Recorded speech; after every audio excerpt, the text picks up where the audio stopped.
Testing, 1, 2, 3. So we're gonna start out with a quick video. But before I do that, man, I'm just so grateful to be here with you guys because I have a lot of friends and family in the building. I've been in the field, man, almost 20 years. That's crazy. So what we're gonna do is we're just gonna have a really open and honest conversation today. And what I'm hoping that you glean from this open and honest conversation is something that you can take back to your department. I have some people where I currently work at Good Samaritan and Union Memorial, and they'll probably tell you that I probably haven't changed. So, so if you want to really know who I am, talk to the people in the back from Hospital Center and WA and Providence and Children's, and they'll basically tell you who I am. So I'm grateful to be here today to have been a person who has done a lot of personal development. And the reason why that's important to me because a lot of people don't have an opportunity to stand in their own skin. And I'm grateful to be able to stand before you encouraged, humble, but also proud of who I am. And I don't know if everyone likes me in the room, but I like everybody in the room. And and and that's been one of my goals, man, as a respiratory therapist who's been in the game for 20 years, to just have love for everybody, to just have genuine relationship with everybody. So I'm hoping that you get that in this presentation, okay?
Yeah. So as he gets me set up, um, could this young lady's ethics be trusted? Would you allow her to come in to your facility and take care of your mother or father or sister or brother? Now, this young lady could be in the beginning of her career. She could be in the beginning of her career, but she's not really building her foundation the right way. And she looked really confused. And though we're laughing, this is a serious issue. We're leading in a whole different generation. We're practicing in a whole different generation. And this young lady, when she got terminated, she recorded herself being terminated on TikTok. So when you look at really this circumstance or situation, it went viral. But what if she's 20? What if in her 40s she has some kids and they're at school and somebody pulls her up online and says, your mama is such and such? Or if she finally got her life together, would she be able to be in a position to get a job? No. All right. So she said we're supposed to give people second chances, but they do. But people grow, but the perception of them don't grow. The reason why the perception of people don't grow, because the perception of you is not dependent upon you. The perception of you is dependent upon the person who is viewing you.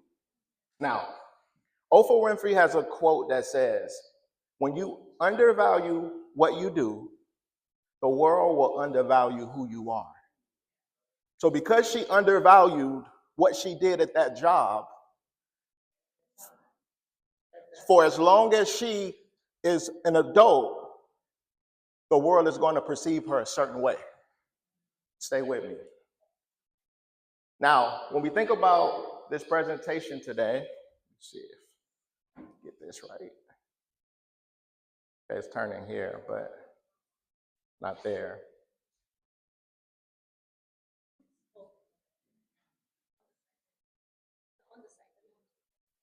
It's here. It's on. Yeah. Yeah, it's mine.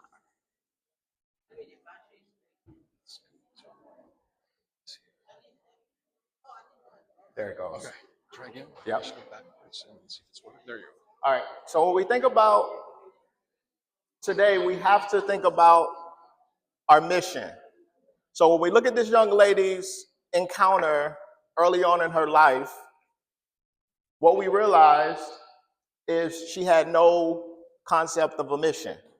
So what I want to present to us today is a mission. All of us in this room should collectively have a mission. The definition of mission is a strongly felt aim or calling. So for those who know me, in 2018, I tried to leave the profession because I felt like I was called. But what I felt that I was called from, I was actually called to. So even though I tried to run away from this, there was a greater mission for me to accomplish within this. So even though I left the area of Maryland, I went to Georgia, and I had completely different plans. I ended up back in respiratory to continue my journey to only end up back here. Now, this is what this young lady had. A vision without execution is delusion.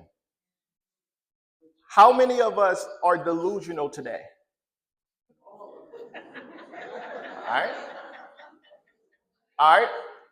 So what we're going to do today is we're going to try to unpack why are ethics important, what defines a moral person, what defines an ethical person, and what defines an ethical environment.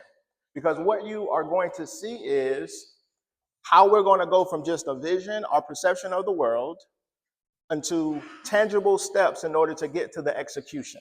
All right? Now, the definition of ethics is knowing the difference between what you have a right to do and what is right to do. Two very different things, right? People have the right to do things, but are they the right people to do those things? Okay, it'll settle in just a second. The reason why I'm mentioning this, y'all, is because the question I had to ask myself when I knew that my calling was within this is I had to ask myself, do we have the right people at the wrong table, or do we have the wrong people at the right table? And when I really looked at that, I had to look at myself and I had to say, Aaron, are you the right person to be at the right table? Because at the end of this presentation, what we're doing as a community in the DMV is we're building a table. right? We're building a table of ethics, right? Because what end up happening, and you guys will see this, is all of us have rights, but does everybody know their rights? And then when you truly find out your rights, are you the right person to exercise your right? Okay? All right? I want to read something to you. This is why this is so important. The heart attack that happened at 50 began at 20. The Alzheimer's at 70 started at 40. The loss of independence at 80 began at 30. The aging you want tomorrow begins with the choices you make today.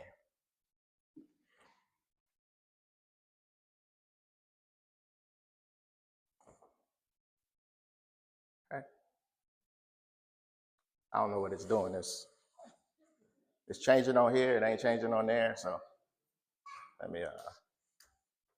All right. So what I want to get down to is another reason why ethics is truly important is because. Okay. Go to something. Yeah. Try again for Sil. Go ahead. Okay, there you go. Ethics are important because it determines the organization you choose, the department you choose to remain in, the relationships you build with fellow RTs and also leaders and also physicians, and also the environment that is created. Now, the main thing we should focus on with ethics is we should focus on the patient. That is why we're in healthcare. We're not in healthcare for anything else other than the patient. So if we're keeping the main thing, then everything we do and everything we are should benefit the patient. All right? So as we look at the history of ethics, anything you do with respiratory care is you have to look backwards and you have to look forward. I had the privilege of working in 3 different departments: University of Maryland Capital Region Health, Atlanta Medical Center, Wellstar Atlanta Medical Center South, and now MedStar Good Samaritan in Union. And the beautiful thing about that is when I assumed those jobs, the first thing I did is I looked at the history of the people, the history of the leadership that came before me. Not to cast any shame or blame on them, but actually learn what they did that worked and learn the things that they did that didn't work. So when I did that, what I discovered is we have the father of ethics, which is Thomas Percival. In 1794 and 1803, he created the first book of ethics, which has been now evolved. As it evolved in the 1960s and 1970s, we had a man by the name of Joseph Fletcher that came, and he was a thinker of that time. He was a Protestant leader of that time, and he came and he just added to it. Out of the history of what we do, we have the Hippocratic Oath. This Hippocratic Oath is an oath that physicians take when they become physicians, okay? Now, when we think about ethics, ethics were highly, over the history of the development of ethics, were highly influenced by faith. We had the Jewish medical ethics, we had Islamic medical ethics, we had Catholic moral theology. The reason why I think that this is so amazing, because though we all in this room are respiratory therapists, we come from different faiths, different belief systems, and we all come together to collectively make up the respiratory therapy profession. Now, when we look at ethic theories, we have 3 ethic theories that we have to understand as we navigate our talk today. And do this real, okay, there we go. I think I got it now. All right, so the first thing is metaethics. Metaethics is the study of morality, including nature, scope, and meaning. It's a branch of analytic philosophy that examines the assumptions, commitments, and the views of people who engage in moral debate. Normative ethics focuses on what is right and wrong and what our obligations are to others and future generations. And then applied ethics focuses on practical questions of right behavior in specific situations. So as we study the history of a department or the history of our profession, as we look at what's normal, what are normal behaviors and ethics and interactions, and then how can we apply those things to where we work in order to create the best environment possible. Now, our top ethical issues in healthcare now are as follows. We have patient confidentiality, informed consent, conflicts of interest, resource allocation, patient autonomy, end-of-life care, balancing quality and efficiency, physician-patient relations, medical malpractice, and justice in healthcare access. Now, when we get further in our presentation, we're going to look at what the AARC has, which they have 12 statements, and how that applies to us, and how we, as a respiratory division, fit under the bigger umbrella of what healthcare is doing. All right? Now, what I want to do now is I want to get into some questions, right? So I want you to help me out. If you get your cell phone and put your camera up there, I want you to answer these next 3 questions. What defines a moral person?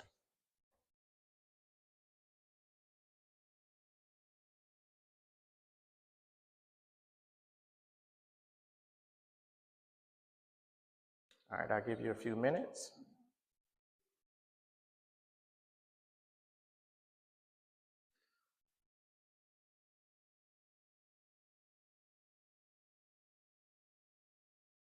All right, belief systems, okay. Integral, okay. Person with compassion, okay. Do the right thing, okay. Truth, okay. Do the right thing. Empathy, honesty, the golden rule, standards of excellence, honesty, consideration, okay. All right. All right, and we got 1 or 2 more people participating. All right, let's go to our definition of what defines a moral person. The simple definition of what defines a moral person is implies conformity to established sanctioned codes or accepted notions of right or wrong. All right, so that's moral. So all of your definitions that you share with me kind of fit up under what a moral person is. My question to you is, do you think that young lady was moral? How can you assume that? Do you know her? Have you met her? You're doing exactly what this world does to people. Come on. So if you believe that she's not moral, then who is it to say that you're moral? All right. All right, so let's go to the next question, because I want y'all to be my friends at the end of this, but I want us to have a real conversation because these things happen, right? Let's look at what defines an ethical person.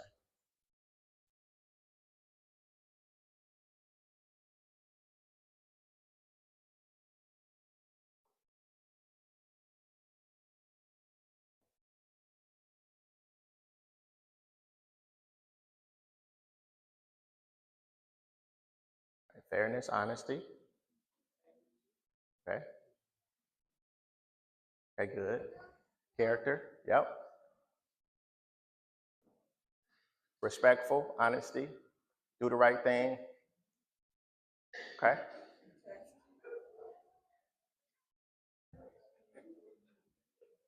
All right, good. All right, good. So let's move to our next slide. So the definition of an ethical person is someone who lives by a moral code and considers the moral implications of their actions. Some common sources of ethical codes include religion, virtues such as honesty, trustworthiness, integrity, fairness, and diligence. Ethical standards may also include rights such as right to life, freedom from injury, and privacy. All right? Now, if we continue, What we're going to do, and this is our last question, is we're going to ask what defines an ethical environment. So morality is who you are. Ethics are how you work with who you are under the right that you have to do things. And now we're going to see what comes out of an ethical environment. And what we're going to do is we're going to marry all three of those as we go throughout our presentation today.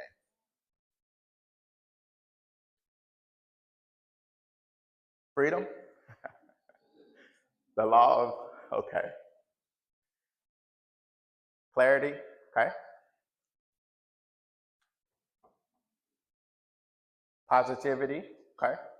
The values, those around you, unbiased, no one is above the law, moral relationships, society, okay. It's going to take a few more. Unbiased, leadership example, an institution that considers fairness and good morals. Okay. All right. Let's do this now. It's getting good. All right. An ethical environment is a set of values and behaviors that determine how people treat each other, what they find valuable, and how they respond emotionally. Ethical environments can vary and are influenced by history. People can also damage or destroy ethical environments through their actions. So when you think about morality and you think about ethical, morality is who you are on the inside, ethics are how you behave on the outside, and then the result of your environment is who you are and how you behave. All right, stay with me. It's gonna get good. All right, so when we think about ethics versus morals, right? Because some people may look at them the same, or some people may be confused by them. Ethics are guiding principles of conduct of an individual. Morals are principles on which one's judgments of right and wrong are based, influenced by profession, field, organization, influenced by the social society, culture, and religion, related to work, related to professional work, not related to professional work, uniform compared to morals, and vary according to different cultures and religions. All right? Now, when we think about this, I want to ask a question. Can a person be ethical but not moral? Okay? What's one example of that? Anybody? Do the right thing at work but not at home. Okay? All right? All right? The next thing I have is, yes, it can be possible to be ethical but not moral. One example could be a person administering euthanasia, while killing people is usually considered to be morally wrong conduct. Helping a person in pain, in their misery, could be seen as an ethical decision. All right? Even though you may have a certain gender preference, it could be morally wrong to some people. But ethically, you have to respect what people choose to do. All right? Go next slide. All right, so there was a tension because each time that we function as a respiratory division, there is a certain tension that is created between your morals and also your ethics. One example of that was during this pandemic. During this pandemic, we had a lot of issues with what was ethical versus what was moral. Mandating the vaccine, PPE, open science, which vaccine to take, right? When you have open science, what basically open science is where they just experiment.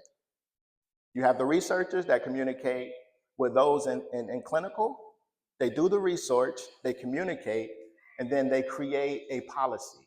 And that was what was happening during the pandemic.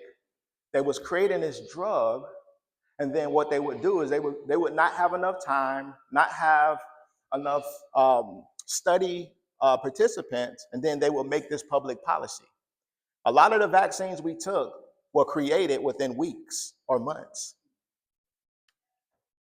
The reason why this sticks out to me is because in addition to the vaccine issue, we also had workload burden, mental health and healthcare. We also had closures of school, virtual learning. We also had hate crimes and different things like that. The reason why and what stood out to me, which is so telling with these vaccines or open science, it typically takes 5 to 10 years or sometimes longer to develop a vaccine. And they developed this vaccine within months. And this includes assessing whether the vaccine is safe and effective in clinical trials, completing regulatory approval process, and manufacturing adequate quantities of vaccine doses for the wide spread of distribution. The reason why I'm mentioning this tension, and the reason why I'm bringing this up right now, because we are in some challenging times as a healthcare community. Like, we expect for things to go back to the way they used to, but things will never go back to the way they used to. We're living in an abnormal norm, and we're also living in a generation that is completely void of ethics and also morals. Now, when we look at social factors or factors that can affect a person's ethics, we have individual factors, social factors, and situational factors or opportunities. Individual factors, these include a person's values, morals, personality, knowledge, and personal goals. Their personal experiences can also shape their views on ethics. Social factors, this includes cultural norms, the influence of friends and family, and the internet. For example, cultural values can play a significant role in determining how people consume ethically. Situational opportunities, these can give unethical people a freedom to make bad decisions. Okay? Now, this is the tension that we're in right now. And I want you to think about this. A lot of us work at certain facilities where we may not agree with a lot of the policies. But as we work at these facilities, we have two ethics that are at play here.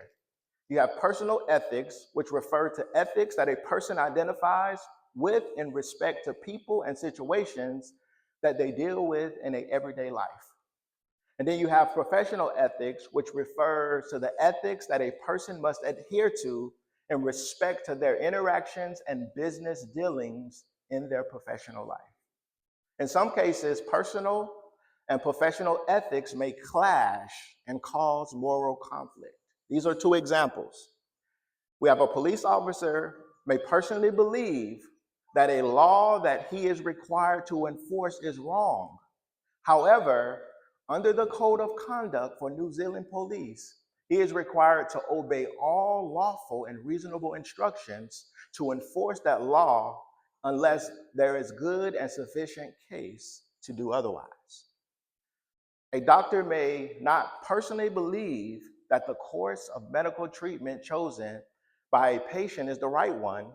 However, under the Code of Ethics for New Zealand Medical Association, she must respect the rights, autonomy, and freedom of the choice of the patient. So even though you may be up on that unit and you got all your data, and you may feel like that patient may not need to be weaned or extubated, and this is the day where your personal ethics clash with your professional ethics, and you're more vocal during rounds, and then the physician shuts you down, and then you go to your leader and you say to your leader, listen, here's all my evidence that I have on why this patient should not be extubated. I was with them the last 3 days. I know their RISBs. I know their blood gases. I know their oxygenation. Please don't extubate this patient. Like, can you come stand with me? And this is the day that your leader is occupied doing something else, and you go to them and they say, listen, why don't you just go with the flow? Why are you causing trouble in the unit? How would that make you feel as an RT? Would you consider that environment an ethical environment? All right, here we go.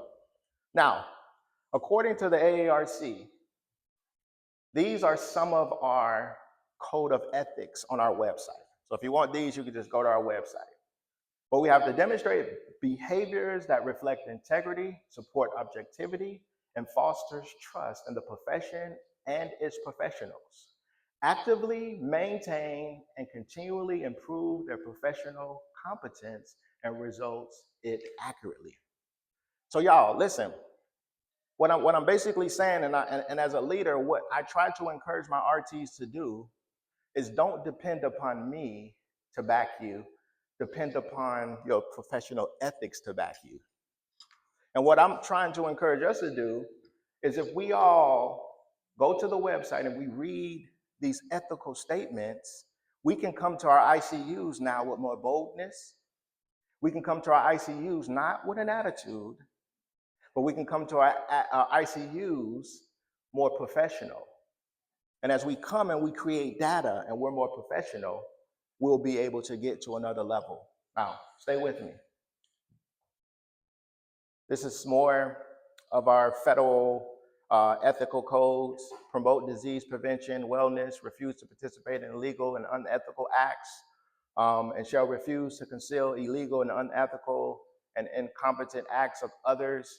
Two ones that I wanted to highlight: comply with state and federal laws which govern and relate to their practice, and then also promote health care delivery through improvement of access, efficiency, and cost of patient care. The reason why I highlighted these two is because just this week I had a conversation with my PA and my medical director. And as I was communicating with my PA and medical director, at Good Samaritan and Union Memorial, we intubate. And a lot of the times our RTs who are ACLS certified are able to actually run codes minus giving drugs. And we had a patient one night where the system went down, the overhead system went down, and we used these TC52 devices. During that code, it was a delay in the PAs from the critical care of showing up. So we had an RT that was on the scene, that was in the room, and he was able to intubate the patient successfully. Chest compressions were being done, but when the PA showed up, they saw nobody doing chest compressions. So as a result of them seeing this scene, coming in with this assumption, what they did is they put in a SAFER, which is a safety event, and then them putting in this SAFER, the first question that came up is, are your RTs, or is it within the scope of practice for your RTs to intubate? What I'm learning, y'all, after this pandemic is we got to educate. Even the people who we've worked with for years, because we have not operated within the rights of what we are to do, some of them forget what we can do within our scope of practice. So what I was able to do is I was able to smile. I'm learning to mature in my emotions, right? On the inside, I was angry. I was frustrated. My educator, Lucia, will tell you. But what I did is I was able to get my data together. I had my policy from the AARC in the state of Maryland. We sat down and we were able to go through what was in respiratory scope of practice and what was in their scope of practice. And what it came down to is, because we had started to have RTs that became more confident because they knew what was right to do, and not only did they know what was right to do, they were the right people to do what was right to do. So they had the rights and they had the competence. I was able to sit with them and I was able to let them know, hey, this was within our scope of practice. And what came out of that is them requiring us to take the lead in the first 5 minutes of chest compressions. What that means is when we get there to a code, we don't have to wait on the physician. As an RT, registered RT, certified RT by the state of Maryland, we can lead the code. We can make sure circulation is done. Make sure we have somebody doing chest compressions. We can make sure the chest compressions and circulation is going. We can bag and make sure there's adequate breathing. And then we can put in the airway. And all we have to do is wait for the PAs to come to administer drugs. Okay, stay with me. You guys don't seem excited to have autonomy. All right. All right, watch this. So what we had to realize when I got to Union and Good Sam is we had to have a plan. Because if you don't, by failing to prepare, you are preparing to fail. When I got to Good Sam and Union, what I saw is the potential for us to be elevated as a profession. The reason why that is important because during this pandemic, we were thrusted to the forefront. But the question was, with the RT being thrusted to the forefront, does RT have the character to stay at the forefront? The reason why I'm mentioning this because when I was in Georgia, we had these agency people coming through. And a lot of them look good on paper. ICU, PCU, DCU, CC, RCU. They had everything. But in practicality, when we tried to put them in the ICU, they would get frustrated. When they had on their resume that they could intubate, they were scared. All I'm saying is when we look at what we're developing, when we look at can your ethics be trusted? Like can the physicians, the nurses, the PAs, when your RTs are on, are you a person that has ethics that can be trusted? Watch this. When we look at ingredients for a culture, when we were culture building, what we looked at is we looked at all the components to that culture. And in any culture, no matter where it is, whether it's Georgetown, Washington Hospital Center, Harbor, whatever facility, Anne Arundel, White Oak, whatever facility that you go to, you're going to see some of these components in that culture. But the thing that stuck out to me the most is at the beginning of any culture, it starts inward. It starts with the morality of people. And even though when you get to the floors, whatever is in you is going to come out of you. So in between that, you have cultural, spiritual, mental, physical, clinical, cognitive, and emotional. All of those steps in between inward and outward has to do with your personality, has to do with how well you are mentally, how well you are physically, how well you are emotionally, how well you are cognitively. Do you really know what you know? All right? Now, as we looked at this culture, y'all, this was interesting to me. All right? Go back here. Started to go a little bit deeper. So in any ethical behavior, because in my department, we had some times where people were less than their best. And I don't mind if we created a safe environment. I don't mind how you behave at home. What I'm specifically speaking of is, and can I be real? At shift change, we had some pressure points, right? Depending on where you assign people, depending on what assignment they had, will be a little bit of back and forth. So what we had to do is we had to look at all of our ethical behaviors. What I would be confused by is why are people coming to work so angry? Like why, when you put them in certain places, why do they change? So this is what we did, y'all. Remember that commercial, sneaker commercial? When you angry and you just need a sneaker to turn into another person? So my manager started bringing sneakers to work, bringing chocolate, right? That was one. We started to look at the ethical behavior. So we looked at the leaders. We looked at the leadership. Like, what am I doing to contribute to this environment? Like, what are my managers doing to contribute to this environment? What are my educators doing to contribute to this environment? I'll tell, I told some of my leaders now, and I work in a predominantly female environment. No knock on the females. But sometimes they can be a little more emotional than I can be. And what I would tell them to do is I would tell them to send me an emoji of whatever emotion was leading them before they came to work. I'm being real, y'all. What that helped me do, y'all, is it helped me make sure my morals were in the right place. It helped me make sure my ethics was where it needed to be. So we looked at unrealistic performance goals. Like, is it realistic to give the ED a ED and the floors? Is it realistic to have the code bag with the people in the ICU? We looked at all of these assignment. We looked at productivity. We looked at organizational culture. Like, what is the organization saying about how our ethical behavior should be? We looked at personal ethics. Now, within all of that, we went even a little deeper. We looked at each individual's value system: education, experiences, gender, background, social economic system, political system.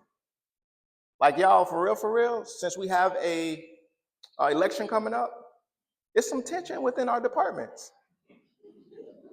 Because one day you could have a Democrat working with a Republican, and you just never know. You think it's about the assignment, but it's not really about the assignment. We have people who come to work, they preach, they pray, they do whatever. But what we had to look at is we had to look at all of the experiences of each person's individual value system. And when we looked at this, y'all, it took us deeper. Like, we're not perfect, but we're progressing. And the department that was there 2 years ago is no longer the department that is there now. All right? Now, what I realized, y'all, in anything with ethics and morals, there are nuances. There are things, when you're in a conversation, it's not about what's said in the conversation. It's about the things that are not said in that conversation. And I had to grow up and learn that. There's something that says, when people show you who they are, in my mind, y'all, when I came to work, I was bubbly. I believe the blessing everybody. I believe it's good in all people. But what I was realizing is I was delusional. And in my delusion, y'all, people would show me one thing and they would show somebody else something else. So as soon as I came for huddle in the morning, they was like, yeah, let's go. Let's do it. As soon as I leave, they like, shh. I'm talking about, can your ethics be trusted? All right? Now, nuance is a subtle difference or distinction in expression, meaning, and response. And the reason why this is so important is because we have different cultures. One thing that I'll just tell you right now, I'm being vulnerable, I have a hard time pronunciating and enunciating. I'm from Jacksonville, Florida. So sometimes my T's don't come out, my D's, my P's, they be all over the place. True story. I was in a department. We had a young lady who wears a headband. So we had another young lady from another culture who wore a headband that day too. So we had two employees that had a headband on. So me and my naive self, I walked in and I looked to the person in the corner who's from a different culture who doesn't wear a headband, and I said, "Are you in a gang?" You know what she thought she heard me say? "Are you gay?" I'm serious. If we didn't have the type of relationship we had, I would have been in human resources.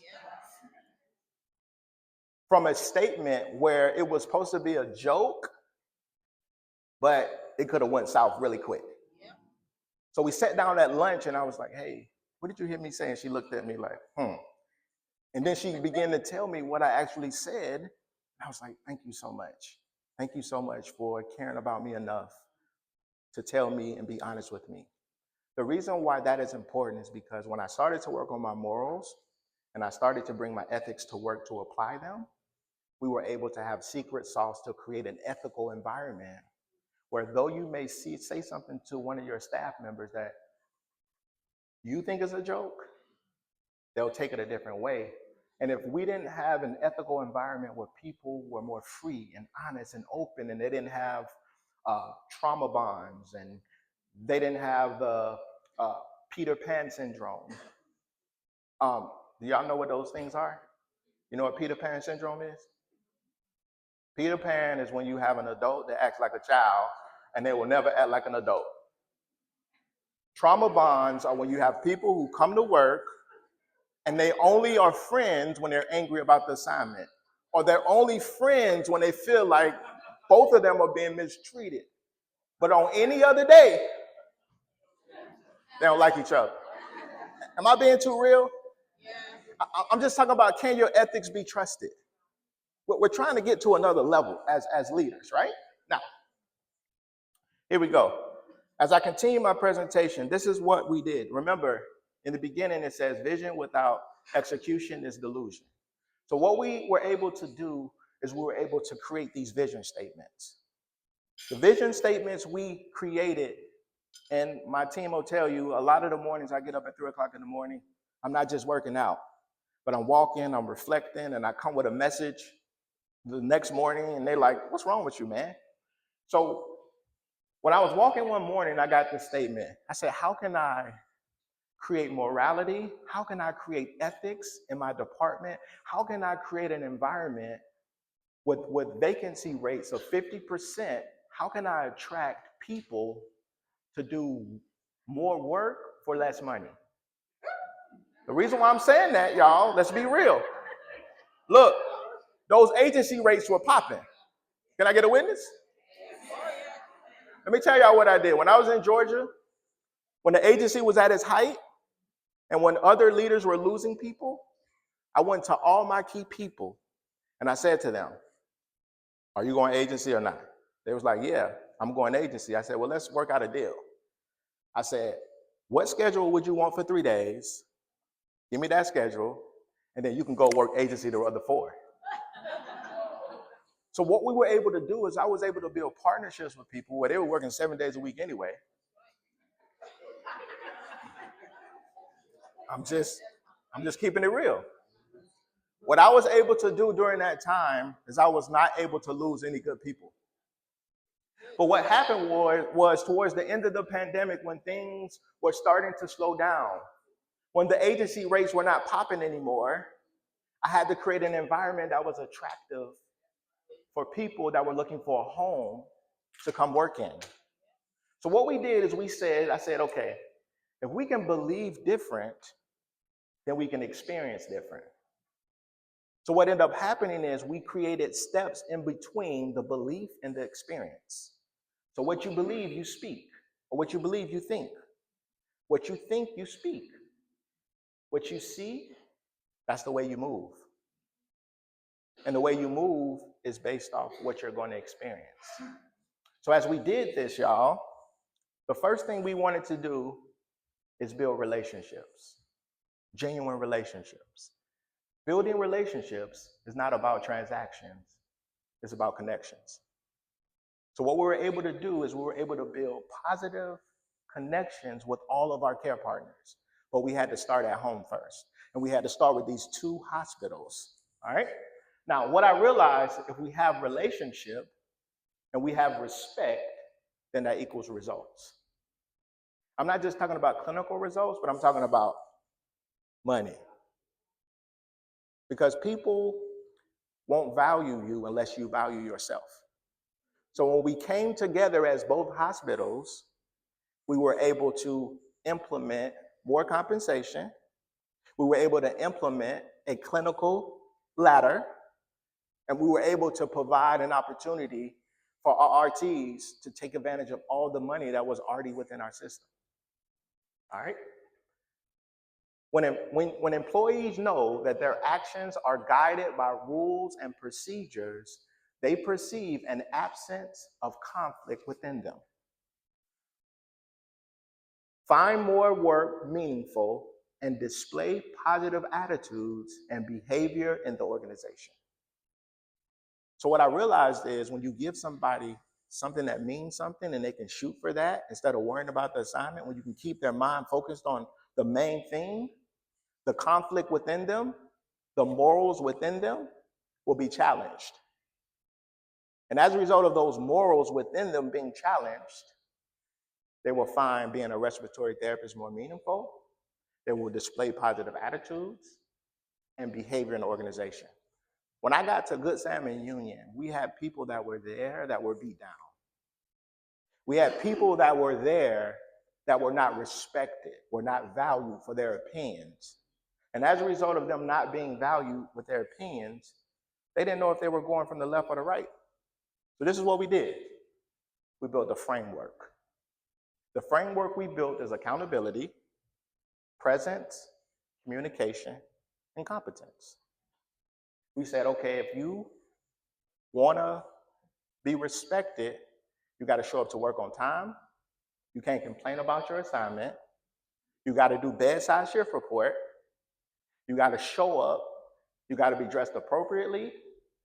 You got to communicate, not from your emotions, but you got to communicate from your intellect and data. And then you got to be competent. Now, first quarter when I got there, we started to heal, right? We created a safe environment for them to heal. It says to get something you never had, you have to do something you never did. That was my message. We created the respiratory way. I stole this from the Patriots. I'm not a Patriot fan, but it fit for our environment, right? So our respiratory way at our hospital, do your job, dominate the day, be happy, work as a team, give grace, listen with an open mind, patients are the number one priority, and RT credibility. When we started to put these expectations up, people had something that held them accountable. Somebody came into my office and said this and said that. I said, all you got to do is do your job. They were like, what? I said, yeah, do your job. One person came into my office and they were fussing and complaining, and I had to tell them, stop being a tattletale. They were like, what? Yeah, stop running to me and telling me stuff behind that person's back. If you're going to say something to them, just bring them in my office. We can sit down together, and I can facilitate a meeting. After that, that person said, I ain't coming to your office no more. I said, cool. I ain't got time to talk anyway. All right? Next thing we did is we created these expectations, right? We created these expectations, come to work on time, do what you're supposed to do, these practical expectations based off HR approving them. These are more of our expectations. And then we challenged our RTs. We said we have two types of people in our department. We either have people with a fixed mindset or we have people with a growth mindset. And we challenged. We stood in a meeting and I said, what's the percentage of people in our hospitals that have a fixed mindset versus a growth mindset? And we had such a safe environment that an employee stood up and said, we have 90% fixed mindset and 10% growth mindset. I'll ask you guys today, in this room right now, what do you think the percentage of our profession? Do we have RTs with a growth mindset or an RT with a fixed mindset?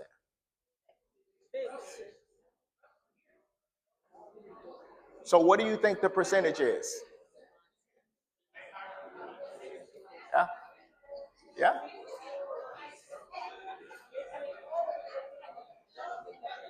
All right. Give me some percentages. 80-20, 50-50? Okay. All right. So after we realized who our departments were, we realized whether we were working in the fixed or growth. Because sometimes when you arrive to work, if a person is honest enough to tell you they got a fixed mindset, you know how to deal with them. If a person is honest enough to tell you they got a growth mindset, you know how to deal with them. You know how to speak their love language, right?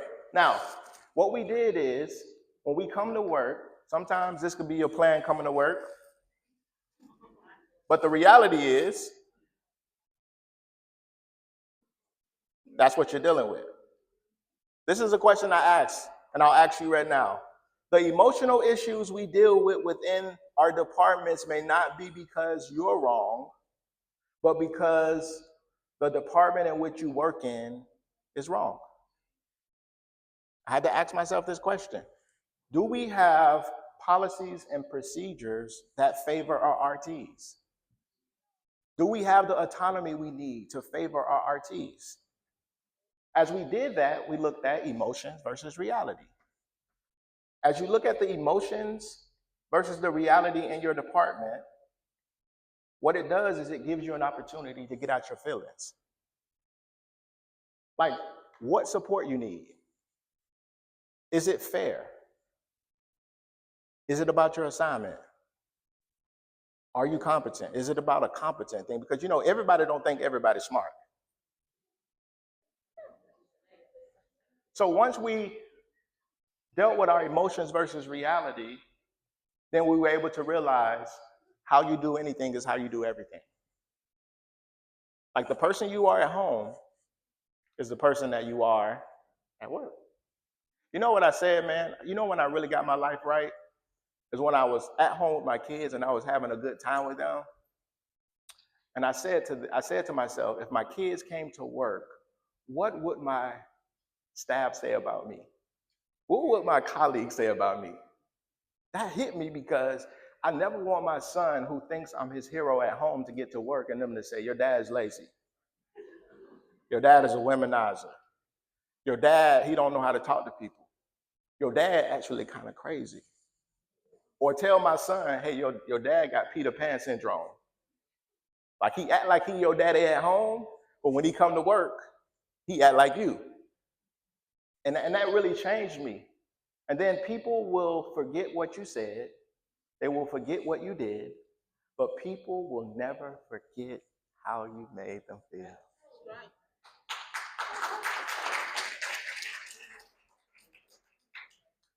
This helped me because I ain't saying I'm perfect, but as I was progressing, and a lot of you guys seen me grow up, I have a lot of my relationships right now because, yeah, people may remember me not being as prim and proper as I am now, but I still had an ability to treat people right.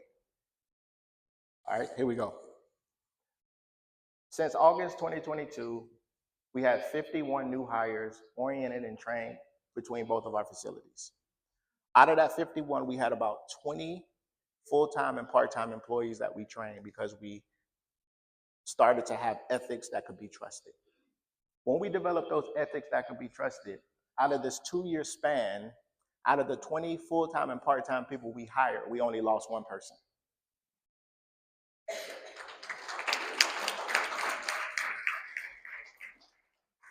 This is what I want to do. I want to invite you to the table of ethics. And as I invite you to this table of ethics, it's all about right and wrong. It's all about your motive. It's all about receptiveness. It's about your attitude. It's about your intentions. It's about trust. And it's about having healthy tension. As we come to the table of ethics, what I want you to do is I want you to kind of take a look on the inside and say, you know what? Am I adding value or am I not adding value? Like, if I go to the unit, can my director trust me to perform at a level not to set our respiratory department back 25 years? I hope I ain't being too real for y'all, but I'm just trying to be honest. Now, 5 steps to consider, and this is my last slide. 5 steps to take when faced with an ethical decision. Number 1, don't act right away. Ask for time to consider your options. Seek the advice of a trusted advisor. Clarify legal issues and company policies on the matter. Consider how your actions will affect others. Will they be harmed or benefit by my action? Am I being respectful of their rights and am I being empathetic? And then number 4, ask yourself, would I be happy if my decision became public? Would I be able to defend it? And how will I feel if my family found out? Crazy, right? This is real. And then number one, the last but not least, make a decision. The decision I want you guys to make today is I want you guys to ask yourself the question, can my ethics be trusted in 2024 and beyond? Because as we navigate these tough waters, it is going to be how we are when no one is looking that matters the most when it's time for us to perform. Thank you for your time.